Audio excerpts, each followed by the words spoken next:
Hi, I'm Steve. I'm in the technical lab at Kennebec Conservatory. I'm going to speak today about musician electrical safety on stage. In today's world, most outlets and most extension cords are wired with polarized plugs and three-phase electricity. So musicians are safe when they're on stage. However, in past years, that has not always been the case. If you take a look at my voltmeter, which I bought at a department store for $5, you can see I'm measuring 120 volts from the outlet in the wall. And that's what we're going to use to check our safety of our equipment on stage. Now, the problem we run into is with vintage equipment.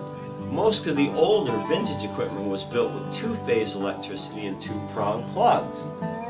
The two-prong plugs, such as this one, can be plugged in either way into the wall.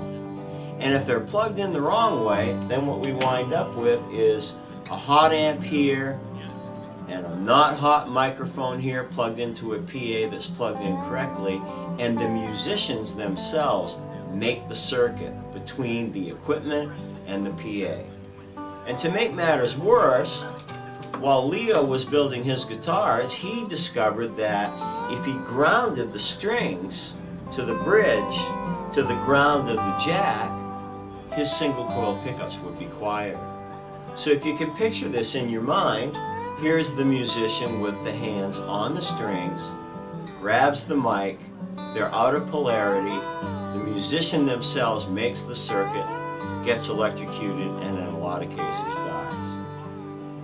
Use this simple meter every time you set up, or your roadies set up, your stage gear or your studio gear, and simply set it to measure volts and probe between the guitar strings and the microphone